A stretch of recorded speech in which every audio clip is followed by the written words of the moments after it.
Hello everyone. मैं doctor Rakesh Patidar आपकी बहुत सारी डिमांड्स पे फिज़िक्स और केमिस्ट्री का क्वेश्चन पेपर लेकर आया हूँ। 7 फरवरी का है, मॉर्निंग शिफ्ट का। तो आज हम फिज़िक्स और केमिस्ट्री की क्वेश्चंस देखने वाले हैं प्रीवियस ईयर के। पहला क्वेश्चन है, इसमें क्वेश्चन सीन नहीं हो रहा है तो उसमें मैं बोल के बता देता हूँ आपको। एक कण का आरंभिक वेग है जो दिया गया है 3i प्लस 4j दिया हुआ है, और त्वरण इसका दिया गया है 0.4i प्लस 0.3j। तो 10 सेकंड बाद इसकी चाल बतानी है, ये एक क्वेश्चन है। तो इसमें क्या होता है कि वेग क्या चीज़ है, वेग में दिशा बहुत ज़रूरी है। ये आई और जे जो दिया गया है ये दिशा बता रही है वेग में। अपन से क्वेश्चन में पूछा गया है चाल, यानी कि 10 सेकंड बाद इसकी चाल क्या होगी, ये क्वेश्चन में पूछा गया है। तो वेग में दिशा जरूरी होती है, तो ये दी गई है।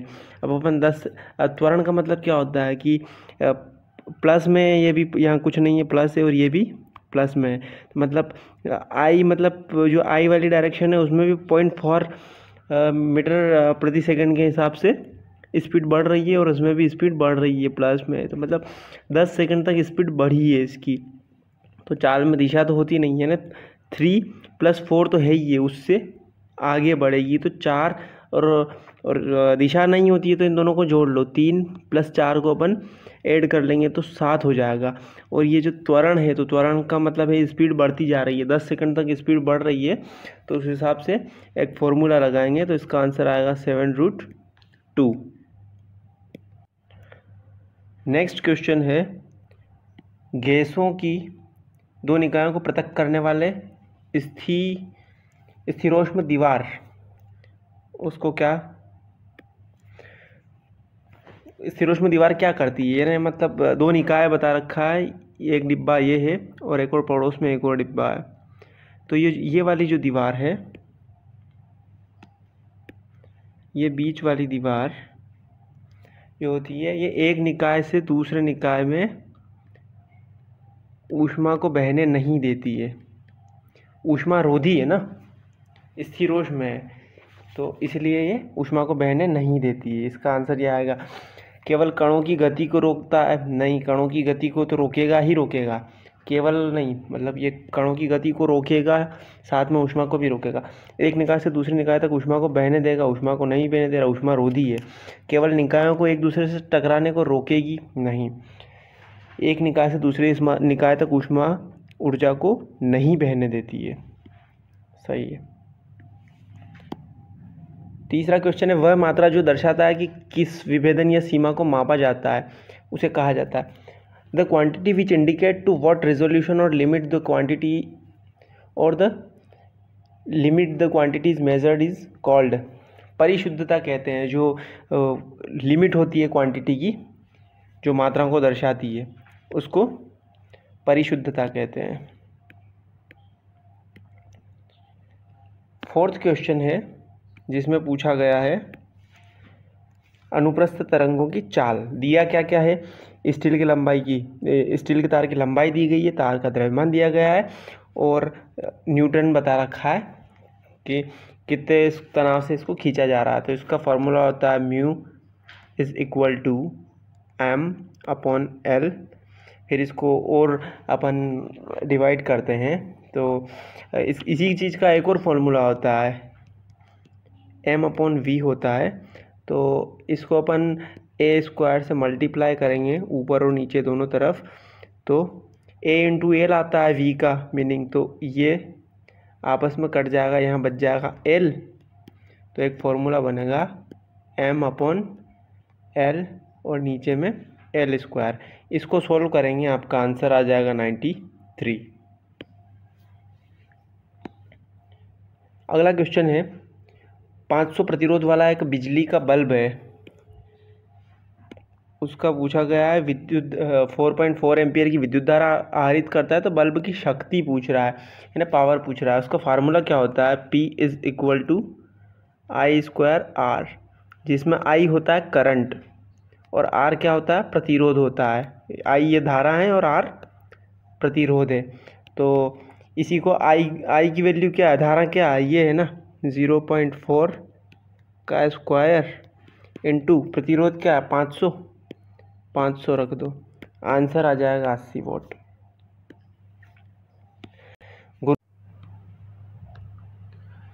इस वाले क्वेश्चन में गुरुत्वाकर्षण स्थिरांक का एसआई यूनिट पूछी गई है। तो गुरुत्वाकर्षण स्थिरांक जैसे ही आया, गुरुत्वाकर्षण का नाम भी आया, तो अपन ने गुरुत्वाकर्षण से रिलेट कोई फॉर्मूला याद कर लेना है। गुरुत्वाकर्षण में अपन गुरुत्वाकर्षण बल का फॉर्मूला अगर याद करें तो क्या होता है, G(m1m2) अपॉन r स्क्वायर। इसमें गुरुत्वाकर्षण स्थिरांक क्या है, गुरुत्वाकर्षण स्थिरांक कहते हैं G को। तो अपने को G की विमा ज्ञात करनी है। तो जो अपने को ज्ञात करना पूछा गया है, जो चीज़ अपने को जाननी है, उसको एक बराबर की एक साइड में लेंगे और बाकी सब चीज़ें जो है वो बराबर के उस साइड में लेते हैं। ऐसा अपन करके उसको सोल्व करते हैं। तो इसमें r स्क्वायर को ऊपर भेज दो और इन दोनों को इस साइड नीचे भेज दो यहाँ बटे में। तो अब ये इस साइड बराबर के इस साइड अकेला G बच जाएगा ना यहाँ पे, तो सब चीज़ें बराबर हो जाएगी। तो F अपॉन ये m1 m2 नीचे आ जाएगा, m1 अपॉन m2, और ये r स्क्वायर f के मल्टीप्लाई में ऊपर चला जाएगा। तो क्या हो गया, इधर G बच गया ना, ऊपर में ये G हो गया। तो अब इसकी विमा पूछी गई है। बल को काय में नापते हैं अपन, न्यूटन में नापते हैं ना, तो बल की जगह अपन लिख लो न्यूटन। और r स्क्वायर यानी डिस्टेंस है, दूरी है, दूरी को काय में नापते हैं, मीटर में। तो r स्क्वायर है ना, तो मीटर स्क्वायर लिख देंगे। नीचे क्या है, द्रव्यमान है m1 m2, तो दो द्रव्यमान है ना, किलोग्राम का स्क्वायर लिख दो। ये हो गई G की SI यूनिट। अब ये जो नीचे है, नीचे वाले को ऊपर लेके जाएंगे तो क्या हो जाएगा, माइनस का हो जाएगा ना। तो न्यूटन मीटर स्क्वायर और किलोग्राम -2, ये हो गई G की SI यूनिट। आंसर ये रहा। नेक्स्ट क्वेश्चन पे अगर अपन आएंगे तो निम्नलिखित में से कौन सा नियम निरंतर विद्युत धारावाही वाले एक लंबे तार से बंधे चुंबकीय क्षेत्र की परिसर की गणना करने के लिए लागू किया जा सकता है। एम्पियर का सर्किट लॉ उसके लिए लागू किया जाता है। एक प्रणाली ए को बी के साथ ऊष्मीय संतुलन में तब कहा जाता है जब, ऊष्मीय संतुलन क्या होता है, दो डिब्बे पास पास वाले, पहले अभी एग्जांपल दिया था, एक डिब्बा है ए और दूसरा डिब्बा है बी। इसमें बी वाले में गर्म पानी है और ए वाले में है ठंडा पानी, ठीक है। तो दोनों के बीच की दीवार जो है ना, ये एक ही दीवार है, ठीक है। तो दोनों चिपके हुए हैं, मतलब एक में गर्म पानी एक में ठंडा पानी है। तो आप थोड़ी देर बाद देखेंगे, मतलब तो ये जो ठंडा पानी था वो भी थोड़ा थोड़ा गर्म हो जाएगा, क्योंकि गर्म वाले पानी से ऊष्मा इधर ट्रांसफ़र हो जाती है, ऊष्मा स्थानांतरित हो जाती है, ठीक है ना। तो ये ऊष्मीय संतुलन की कह रहा है, मतलब कब बनेगा। या अपन एक साइड ये गर्म का अपन ने एग्जांपल ले लिया, अगर एक डिब्बे में अपन नॉर्मल पानी रख लेंगे और एक में चिल्ड बिल्कुल ठंडा पानी कोल्ड वाला रख लेंगे, तो ये बगल वाला पानी भी थोड़ा ठंडा हो जाएगा ना, ऊष्मा इधर से उधर ट्रांसफ़र हो जाएगी, या ठंडा पानी थोड़ा सा गर्म हो जाएगा पहले के कंपैरिजन में, ये हो जाएगा। तो ऊष्मीय संतुलन का मतलब है कि इधर से उधर ऊष्मा ट्रांसफ़र नहीं हो, दोनों एक जैसे रहे। तो दोनों डिब्बों का टेम्परेचर अगर बराबर होगा, दोनों का मान लो 30 डिग्री सेंटीग्रेड है, तो इधर से उधर ऊष्मा ट्रांसफ़र नहीं होती है, ठीक है ना। तो ए और बी दोनों का अगर तापमान बराबर होगा तो ऊष्मीय संतुलन में कहा जाएगा वो। जब किसी माध्यम से एक अनुप्रस्थ तरंग प्रवर्धित होती है तो माध्यम के कण तरंग के प्रवर्धन की दिशा में लंबवत कंपन करते हैं, ठीक है, सही बात है। ये जो माध्यम है, माध्यम बता, ये एक तरंग जा रही है, ठीक है ना, इस डायरेक्शन में। तो जो किसी भी माध्यम में जा रही है, जैसे माध्यम हो सकता है वायु में से होकर निकल रही हो, या पानी में से होकर निकल रही हो, निर्वात में से होकर निकल रही हो। निर्वात का मतलब होता है जहाँ हवा भी नहीं है, ठीक है। तो वहाँ से निकल रही हो तो जो कणों की कंपन होती है वो इस डायरेक्शन में होती है, तब जाके वो तरंग जो है प्रवर्धित होती है, निकलती है वहाँ से। इसका आंसर हो गया पहला। तरंग के प्रवर्धन की दिशा में कंपन करते हैं, इस दिशा में कंपन करते नहीं है। और यादृच्छिक मतलब अब किसी भी कोने में ऐसे ऐसे ऐसे करते हैं नहीं। और बिल्कुल भी कंपन नहीं करते हैं, तो ये तो गलत बात है। अगर बिल्कुल भी कंपन नहीं करेंगे तो तरंग आगे बढ़ ही नहीं पाएगी। यदि दो निकाय विपरीत दिशाओं में जा रहे हैं तो उनका सापेक्ष वेग क्या होगा। आप मोटरसाइकिल से जा रहे हैं, आपका एक दोस्त बगल से आ रहा है, ठीक है, सामने से एक दोस्त आ रहा है। या अपन नॉर्मली ट्रेन से जाते हैं, कहीं पे भी देखते हैं तो अपनी ट्रेन की स्पीड 5 किलोमीटर की प्रति घंटे के रफ्तार से है, ठीक है ना। और इधर से एक ट्रेन क्रॉस कर रही है आपको, दोनों बिल्कुल पास पास पटरियाँ हैं, इसकी भी 5 किलोमीटर प्रति घंटा है। तो जब आप यहाँ से गुजरेंगे तो आपको स्पीड 5 नहीं, आपको डबल लगेगी, क्योंकि आपकी स्पीड भी 5 है और उल्टी दिशा में जा रहा है ना, तो इसकी स्पीड भी 5 है, तो वो जुड़ जाएगी। वो 10 किलोमीटर आपको फील होगी और वो ओरिजिनली है 10 किलोमीटर होगी वो, ठीक है। तो दो निकाय विपरीत दिशा में जा रहे हैं ना, एक इधर जा रहा है और एक इधर जा रहा है ना, तो दोनों की जो सापेक्ष वेग होगा, मतलब इस वाली ए वाली ट्रेन का वेग बी के सापेक्ष, इसके सापेक्ष मतलब इस जो ए में बैठा है उस व्यक्ति को इसका वेग कितना लग रहा है। अपन रेलवे स्टेशन पे बैठे रहते हैं तो नॉर्मल अपनी ट्रेन रुकी हुई है और पड़ोस वाली ट्रेन जो है वो स्पीड से निकल रही है, मान लो 5 किलोमीटर से जा रही है, तो अपने को 5 किलोमीटर की लगेगी, ठीक है। लेकिन अभी अपन बीच में आउटर पे कहीं अपनी भी ट्रेन इस साइड डायरेक्शन में जा रही है उल्टी, और इधर वाली एक डायरेक्शन इस ट्रेन इस डायरेक्शन में जा रही है। ये 5 किलोमीटर से जा रही है और अपनी भी 5 किलोमीटर से जा रही है, तो अब अपने को स्पीड बहुत ज़्यादा लगती है। 5 + 5 यानी 10 की अपने को स्पीड लगती है। 5 इसका ऐसे लगेगा और 5 ये ऐसे, तो दोनों के चालों के वेग के योग के बराबर होता है। अगर विपरीत दिशा नहीं देता है यहाँ पे और एक ही डायरेक्शन में जा रही होती ट्रेनें, एक ही डायरेक्शन में अगर ट्रेन जाती कि एक ये भी 5 किलोमीटर से जा रही और ये भी 5 किलोमीटर से जा रही है, तो दोनों का सापेक्ष वेग 0 हो जाएगा। क्यों 0 हो जाएगा? जैसे मान लो आप कार से मोटरसाइकिल से कहीं जा रहे हो, ठीक है, तो टूर पे निकले अपन मोटरसाइकिल पे छुट्टी के टाइम पे, तो खाने पीने की चीज़ें लेके निकले हैं। अब सोच रहे हैं कि 2 बाइक से गए हैं, तो ये बाइक वाले के पास कुछ खाने को मठरी या बिस्किट वगैरह कुछ है, तो वो चाहता है कि मैं बी बाइक वाले से शेयर कर लूँ। इसकी स्पीड है भाई साहब की 30, ठीक है, और इनकी है 25, तो क्या ये शेयर कर पाएंगे? नहीं, क्योंकि ये 5 किलोमीटर प्रति घंटा की स्पीड से ज़्यादा से आगे चलेगा। इसलिए दोनों की स्पीड अगर 25-25 हो जाएगी तो दोनों बराबर चलेंगे, एक ही लाइन में चलेंगे, ठीक है ना, साथ साथ चलेंगे। तो सापेक्ष वेग मतलब भले दोनों हाथ पकड़ के भी चलेंगे 25 की स्पीड से, ये भी 25 की रेस से चल रहा है, ये भी 25, तो दोनों हाथ पकड़ के चल सकते हैं, कोई दिक्कत नहीं आएगी।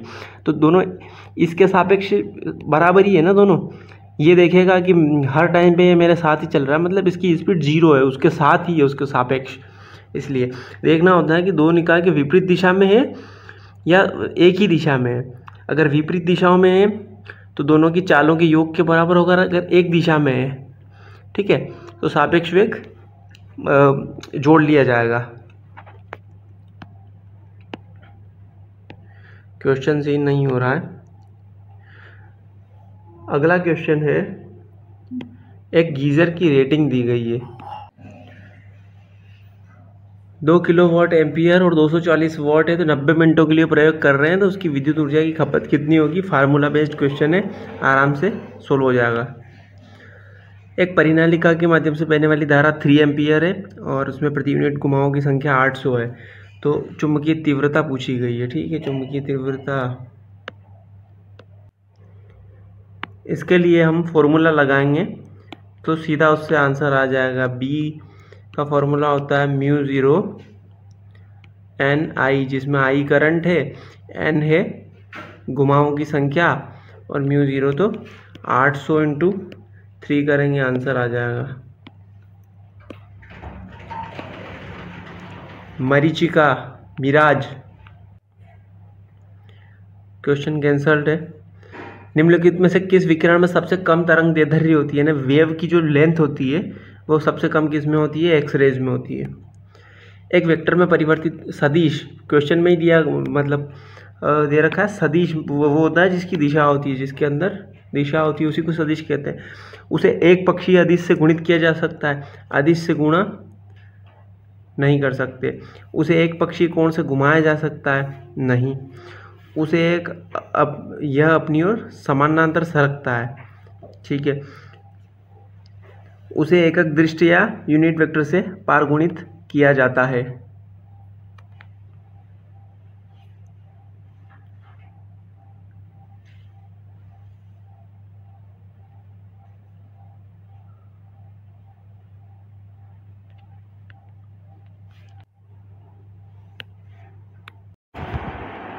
क्वेश्चन में पूछा गया प्रकाश कांच से पानी में यात्रा करता है तो क्रांतिक कोण क्या होता है। याद करने वाला क्वेश्चन है, फिक्स रहता है इसका क्रांतिक कोण अगर कांच से पानी में यात्रा करता है। देख लेना पहले कहाँ से कहाँ, कांच से पानी में जा रहा है। अगर पानी से कांच में जाएगा तो उसका अलग रहेगा, तो कांच से पानी में जाएगा तो 62.7 फिक्स रहता है, कभी बदलता नहीं है। गर्म पिंडों और अणुओं द्वारा निर्मित तरंगों को निम्न के रूप में जाना जाता है। उनको इंफ्रारेड वेव्स कहते हैं, अवरक्त तरंगे कहते हैं। माप में यथार्थता सहित कई कारकों पर निर्भर यथार्थता यानी एक्यूरेसी, यानी कि कितना चांसेस है उसको करेक्ट रिजल्ट के, सही रिजल्ट। यानी अपन देखते हैं ना कि कोई मशीन है उसकी एक्यूरेसी है 99%, यानी कि 1% तो चांस उसमें भी त्रुटि के है। तो इस प्रकार से ये पूछ रहा है एक्यूरेसी कितनी है मेजरमेंट की, यानी कितनी यथार्थता है, तो वो किस चीज़ पर निर्भर करती है। तो वो मापक यंत्र की सीमा पर ही डिपेंड करती है, यानी जो अपन इंस्ट्रूमेंट यूज़ कर रहे हैं उसकी क्या लिमिट्स है उसी पर डिपेंड करती है। सोलेनॉइड की परिनालिका की दी गई है और इसमें उसका चुंबकीय क्षेत्र क्या होगा ऐसा पूछा गया है। तो चुंबकीय क्षेत्र का फॉर्मूला जो क्या होता है वो होता है B is equal to μ0 NIL। इसी में μ0 का मान होता है 4 पाई इंटू 10⁻⁻7 रखेंगे, और बाकी सब चीज़ें 400 घुमाव दिए गए n, और करंट दिया गया 0.8 एम्पियर, और इसकी लंबाई दी गई है 80 सेंटीमीटर। ये डालेंगे, आंसर आ जाएगा इसका। पृथ्वी की सतह पर गुरुत्वाकर्षण के कारण त्वरण इतना है, और यदि पृथ्वी की त्रिज्या इतनी है तो पृथ्वी का द्रव्यमान पूछा है। त्वरण वाला फॉर्मूला होता है गुरुत्वाकर्षण के लिए, वो होता है small g is equal to capital G m/r², जिसमें g है गुरुत्वीय त्वरण, कैपिटल G है गुरुत्वाकर्षण स्थिरांक, m द्रव्यमान है, और r जो है वो त्रिज्या है। तो अपने को जो ज्ञात करना है उसको एक साइड कर लो, यानी द्रव्यमान की गणना करनी है। बराबर क्या साइड अकेला रख लो, बाकी सब फालतू चीज़ों को उस साइड ले जाओ।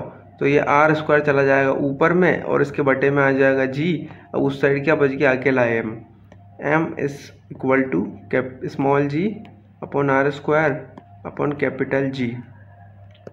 ये फार्मूले में मान रख देंगे, पूरा त्रिज्या दी गई है r, त्वरण दिया गया 9.8 मैंने स्मॉल g, और g का मान जो गुरुत्वाकर्षण स्थिरांक का मान होता है वो क्या होता है वो डाल के, और आंसर आ जाएगा।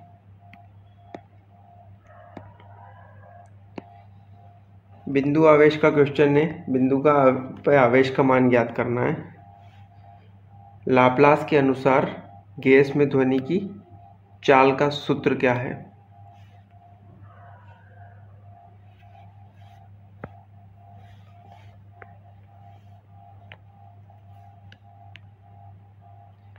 तो इसके लिए चाल का सूत्र जो है वो है V is equal to, V से डिनोट करते हैं, और SQRT गामा P लिखते हैं, और RH0 लिखते हैं। इसमें P होता है प्रेशर, और ये जो है वो है गैस की डेंसिटी, है ना, गैस का घनत्व बताया गया है। तो ये चाल का सूत्र होता है। केल्विन पैमाने पर परम शून्य क्या है? परम शून्य टेम्परेचर होता है जो केल्विन पैमाने पर, वो पूछा गया है, तो वो 0 केल्विन होता है। परम शून्य टेम्परेचर 0।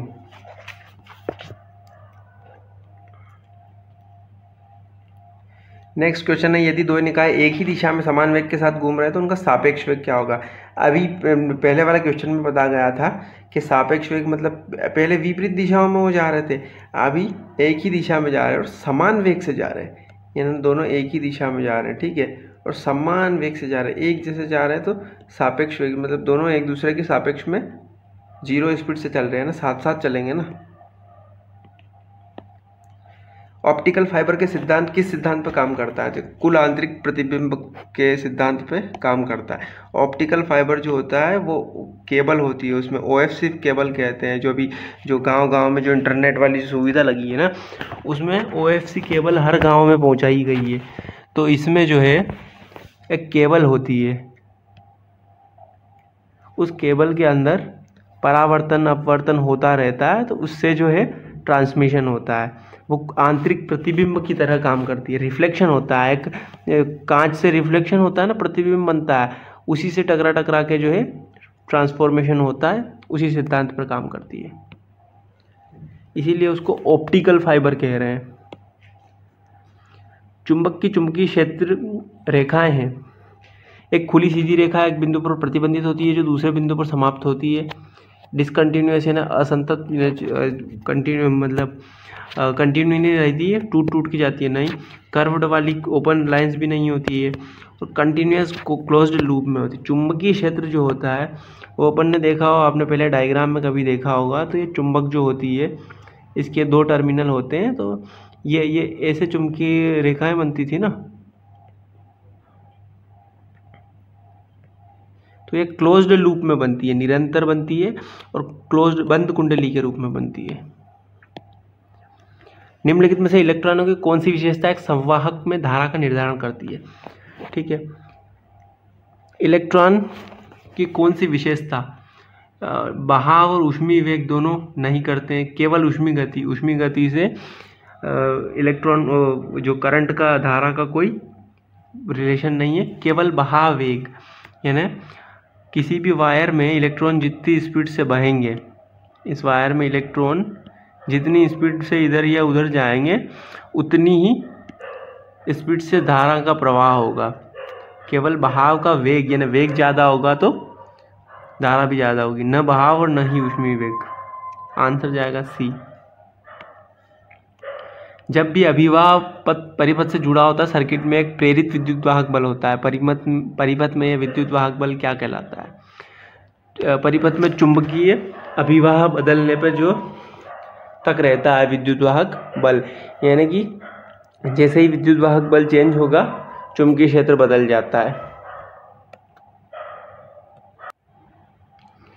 केमिस्ट्री का पहला क्वेश्चन है, निम्नलिखित में से किसकी एक रेखीय संरचना है। तो इसमें जिसको हाइब्रिडाइजेशन यानी कि संकरण जिसका कंप्लीट होगा वो आराम से क्वेश्चन कर पाएगा। तो इसमें संकरण निकालेंगे, उस हिसाब से जो संकरण आएगा उस हिसाब से उसका संरचना का आंसर देंगे। जैसे sp संकरण आ रहा है तो उसमें रेखीय संरचना होती है इस टाइप की।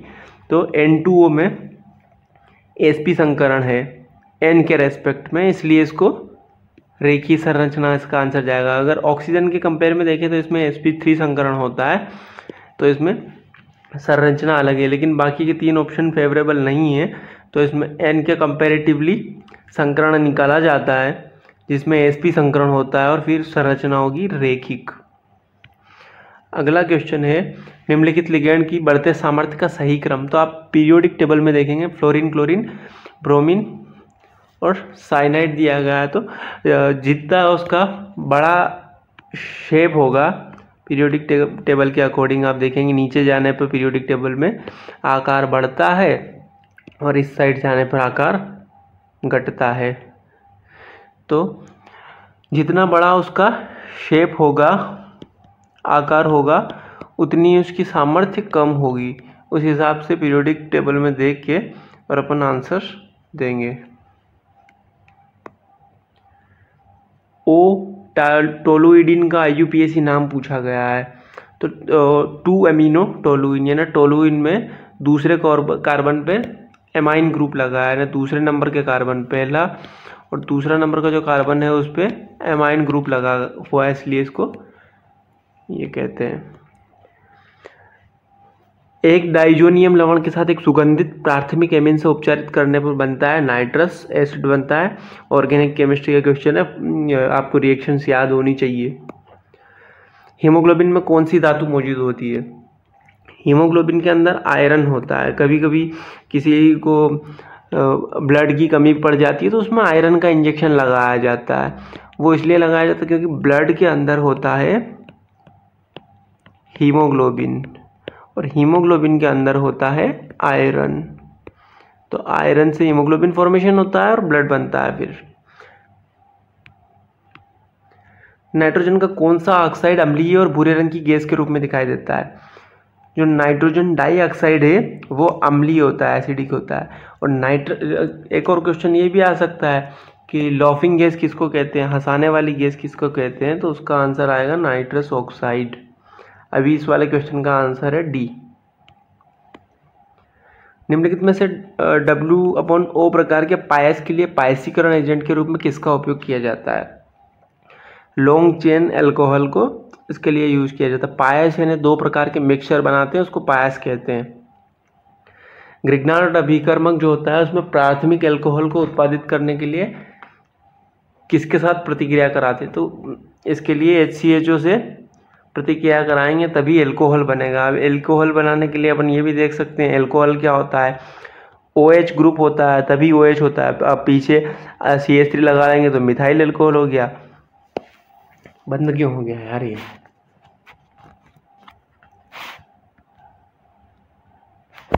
और C2H5 लगा देंगे तो वो हो जाएगा इथाइल अल्कोहल।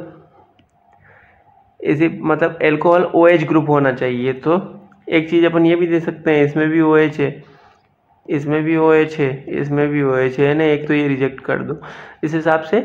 तो ग्रिग्नार्ड अभिकर्मक क्या होता है, क्वेश्चन ये भी बन सकता है। तो ग्रिग्नार्ड अभिकर्मक होता है RMgX, यानी Mg फिक्स है, R में आप मिथाइल ले लो, इथाइल ले लो, कोई भी CH कार्बन वाला ग्रुप आ सकता है। और X में है ना हेलोजन आते हैं, फ्लोरीन क्लोरीन ब्रोमाइड आयोडाइड। तो ये भी क्वेश्चन सीधा पूछा जाता है कि निम्नलिखित में से ग्रिग्नार्ड अभिकर्मक कौन है? RMgX, यानी ये तो फिक्स है। R की जगह अपन CH3 कार्बन वाला कुछ भी ले सकते हैं। और X में मैंने सारे हेलोजन आते हैं, फ्लोरीन क्लोरीन ब्रोमीन आयोडीन। अंतराणुक हाइड्रोजन बॉन्डिंग के माध्यम से कार्बोक्सिलिक एसिड अणुओं का व्यापक एसोसिएशन खालिस्तान के क्वथनांक से अधिक है। एल्डिहाइड, कीटोन और ईथर सभी से अधिक होगा कार्बोक्सिलिक एसिड अणुओं का व्यापक एसोसिएशन। सरल गणीय जालक में संकुल पैकिंग कैपेसिटी पूछी गई है, उसकी पैकिंग एफिकेसी पूछी गई है। तो सभी जालक जो होते हैं, सभी क्यूबिक होते हैं, उनकी सभी की पैकिंग कैपेसिटी अलग अलग होती है, वो याद कर लेना है। सरल गणीय जालक की 52.4% होती है। सामान्य मोलर द्रव्यमान के रूप में परिभाषित कारक कहलाता है, उसको वांट ऑफ फैक्टर कहते हैं। अमोनिया के उत्पादन के लिए हेबर प्रक्रिया में उत्प्रेरक के रूप में किस धातु का उपयोग किया जाता है? बहुत बार क्वेश्चन पूछा जाता है। उसके लिए अमोनिया उत्पादन के लिए उत्प्रेरक वो होते हैं जो रिएक्शन चल रही है उनकी स्पीड को बढ़ाने का काम करते हैं। तो उसके लिए आयरन डाल देंगे तो रिएक्शन जल्दी होती है। KI के जलीय विलयन का विद्युत अपघटनीय उत्पाद क्या होगा? विद्युत अपघटन यानी KI और पानी भी मिला लेंगे तो उत्पाद क्या बनेगा? तो कैथोड पे पॉजिटिव चीज चली जाएगी और एनोड पर नेगेटिव चली जाएगी। हाइड्रोजन पॉजिटिव है तो H2 उस पे आ जाएगा कैथोड पे, और एनोड पे क्या आ जाएगा?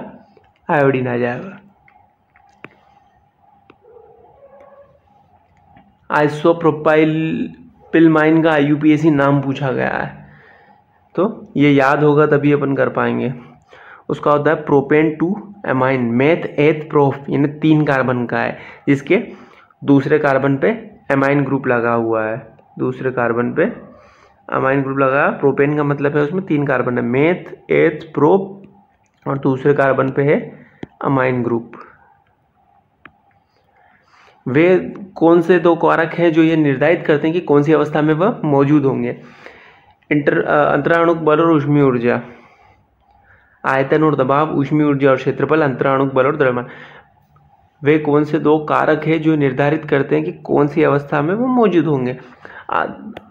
अवस्था का मतलब हो रहा है ठोस अवस्था, गैसीय अवस्था या जलीय अवस्था, जो भी है। तो जो दो अणुओं के बीच में जो बल होता है और जो ऊष्मीय ऊर्जा होती है वो डिपेंड करती है कि ये चीज़ ठोस है या द्रव है या गैस है। तो अगर दो अणुओं के बीच बल बहुत कम है, एक अणु यहाँ है और एक अणु बहुत दूर दूर है, तो ये गैसियस कंडीशन में होता है। फिर लिक्विड कंडीशन में थोड़ा पास पास रहते हैं, तो इसमें अंतराणु बल थोड़ा ज़्यादा रहता है। और ठोस में मतलब अणु बहुत पास पास रहते हैं, तो इनमें अंतराणु बल बहुत ज़्यादा होता है और उसमें ऊर्जा भी ज़्यादा होती है। तो इसका आंसर जाएगा अंतराणु बल और ऊष्मीय ऊर्जा। राउल्ट के नियम के विलयन के लिए लागू होता है। इसमें जो है गैर वाष्पशील तरल में वाष्पशील ठोस नहीं, एक गैस में वाष्पशील ठोस जो ऐसा ठोस जो वाष्पित हो सकता है, और एक ठोस में वाष्पशील तरल नहीं, और वाष्पशील तरल में वाष्पशील तरल। ये राउल्ट के नियम में किसको लिया गया है? वाष्पशील तरल में वाष्पशील तरल के लिए ही राउल्ट का नियम बना है। CH3 CH2 CH2 Br Khalistan का एक उदाहरण है।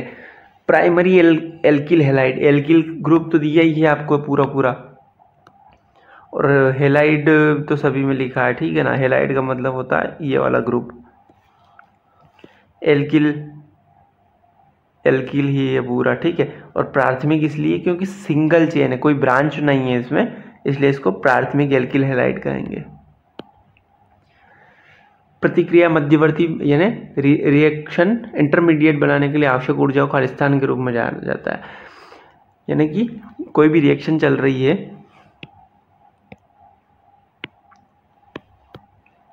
A प्लस B, तो इसको C बन रहा है, तो इसको स्पीड देने के लिए एक छोटा सा कुछ भी उत्प्रेरक टाइप का मिला जाता है जो इसकी ऊर्जा को एक्टिवेट करने के लिए, ताकि रिएक्शन जो है वो स्पीड से चल जाए। तो जो आवश्यक ऊर्जा लग रही है, जो ऊर्जा ऊपर से दी जा रही है, उसको संक्रियण ऊर्जा कहते हैं, एक्टिवेशन एनर्जी उसको कहते हैं। निम्नलिखित में से कौन सा कथन पायस के लिए गलत है? पायस में बूंदों को अक्सर ऋणात्मक रूप से आवेशित किया जाता है। गलत। वे टिंडल प्रभाव नहीं दिखाते हैं, नहीं, वे टिंडल प्रभाव दिखाते हैं, ये गलत बताया गया। वे ब्राउनियन संचलन दिखाते हैं, वो नहीं दिखाते हैं। वे प्रकीर्णन माध्यम के संयोजन के साथ तनुकृत किए जा सकते हैं, उसको डाइल्यूट किया जा सकता है कि नहीं कर सकते हैं। तो पूछा गया है, गलत पूछा गया है, यानी टिंडल प्रभाव नहीं दिखाते हैं बोला गया, जबकि वो दिखाते हैं। ईंधन सेल में कुछ ईंधन के दहन की ऊर्जा को सीधे विद्युत ऊर्जा में परिवर्तित किया जाता है। निम्नलिखित में से कौन सा ईंधन सेल के लिए ईंधन नहीं है, यानी ईंधन सेल में ईंधन के रूप में यूज नहीं किया जाता है? तो कोल को उपयोग नहीं किया जाता है। लोहे में जंग लगना खालिस्तान की उपस्थिति। पानी, अपन कोई लोहा खुले में रख देंगे जहाँ पानी भी लग रहा है और हवा भी लग रही है तो जंग लग जाता है। तो वायु और जंग लगने के लिए वायु और जल दोनों जरूरी है। AgNO3 और NaCl के विलयनों को मिश्रित करते हुए AgCl के अवक्षेपण की दर जंग लगने की दर से तेज होगी। यानी कि अगर आप Ag यानी कि सिल्वर, अगर चांदी को आप नमक में डाल देंगे तो जो लोहे पे जितना जंग लगता है ना, उससे ज़्यादा तेजी से चांदी पे जंग लग जाएगा, फास्टर लगेगा। निम्नलिखित में से कौन सा ठोस अवस्था की एक विशेषता नहीं है? ठोस अवस्था की पूछी है और विशेषता नहीं है पूछा है। उसका निश्चित द्रव्यमान, आकार और आयतन होता है। हाँ, होता है ना। ठोस का एक निश्चित द्रव्यमान फिक्स रहता है, अब और आयतन भी फिक्स रहता है, आकार भी। अब लिक्विड का आकार फिक्स रहता है क्या? वो तो जैसे बर्तन में लोगे वैसे आकार चेंज हो जाएगा।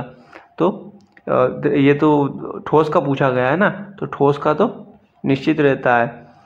वे असंपीड्य है ना, इनकम्प्रेसिबल है, यानी कि दबाएंगे तो दबेगा नहीं, ठोस कभी नहीं दबता। सही बात है। अभी अंतराणुक दूरियां बहुत लंबी होती है, ठोस में तो सबसे पास पास होती है। मैंने अभी आपको बताया, ठोस में दोनों अणु बहुत नज़दीक होते हैं, फिर लिक्विड में थोड़े ज़्यादा दूर होते हैं। इन्हें द्रव में। और गैस में तो अंतर अणु की दूरियां बहुत दूर दूर होती है, ठीक है, तो अंतराणु दूरियां बहुत लंबी होती है। नहीं, ठोस में तो बहुत पास पास होती है। नहीं पूछा है ना, इसका आंसर जाएगा ये। और वे कठोर होते हैं, तो कठोर तो होता ही है ठोस। आयरन के गैल्वेनाइजिंग के लिए किस धातु का उपयोग किया जाता है? बहुत बार क्वेश्चन पूछा जाता है, इसका आंसर आएगा जिंक। चांदी की यूके के सिक्के की मिश्र धातु कॉपर और निकल से मिलकर बनाई जाती है। मोलर उन्नयन स्थिरांक की इकाई पूछी गई है, तो वैसे ही इसका फार्मूला डालेंगे जैसे अपन ने गुरुत्वाकर्षण स्थिरांक का डाला था। और उसको किस माप में नापा जाता है? केल्विन, किलोग्राम और मोल। सो उसका स्थिरांक की इकाई आ जाएगी। आइसोप्रोपाइल क्लोराइड का IUPAC नाम पूछा गया है। आइसोप्रोपाइल क्लोराइड का, तो आइसोप्रोपाइल क्लोराइड जो होता है वो 2-क्लोरोप्रोपेन होता है ना। प्रोपेन होता है, 3 कार्बन होते हैं और दूसरे कार्बन पर जो होता है उसका क्लोरो लगा होता है। कार्बोक्सिलिक एसिड में प्राथमिक अल्कोहल को परिवर्तित करने के लिए उपयोग किए जा सकने वाले ऑक्सीकारक एजेंट क्या है? तो पोटेशियम परमैंगनेट मिला लेंगे उसमें, किसमें? बेसिक मीडियम में ना, क्षारीय माध्यम में। अम्लीय माध्यम में भी मिला दोगे तो भी बन जाएगा। और अम्लीय माध्यम में पोटेशियम डाइक्रोमेट मिलाएंगे तो भी बन जाएगा उपरोक्त सभी। ब्रॉन्ज मिश्र धातु बनाने के लिए कॉपर के साथ किस धातु का उपयोग किया जाता है? तो स्ट्रोंशियम एसएन का यूज किया जाता है मिश्र धातु के लिए। मिश्र धातु से भी बहुत सारे क्वेश्चन आते हैं कि मिश्र धातु का नाम दे दिया जाएगा और किस किस से मिलकर बनती है। लास्ट क्वेश्चन है, RCOCl के साथ उपचारित करने पर RCOOH से प्राप्त किया जा सकता है। ऐसे क्वेश्चन आया जाए तो उसमें अपन ने को ज़्यादा, अगर कुछ नहीं पता चल रहा है, ब्लैंक हो जा रहे हैं अपन, तो कुछ मत करो, दोनों चीज़ें लिख लो। उसमें से जो बनने लग रहा है तुम्हें कि इसमें से Cl निकाल सकता हूँ या पानी निकाल सकता हूँ, ये सब चीज़ें दोनों H2O निकालना है, एक में से H ले लो, एक में से OH ले लो, इस टाइप से बना के अपन कर सकते हैं। अगर बिल्कुल ब्लैंक हो रहे हो तो उपचारित करने पर क्या प्राप्त किया जाए? किससे उपचारित करोगे? तो RCOOH से प्राप्त करोगे, ये पूछा गया है। तो इसमें PCl5 से भी कर लेंगे, PCl3 और HCl2 सभी से कर लेंगे। Thank you so much for watching.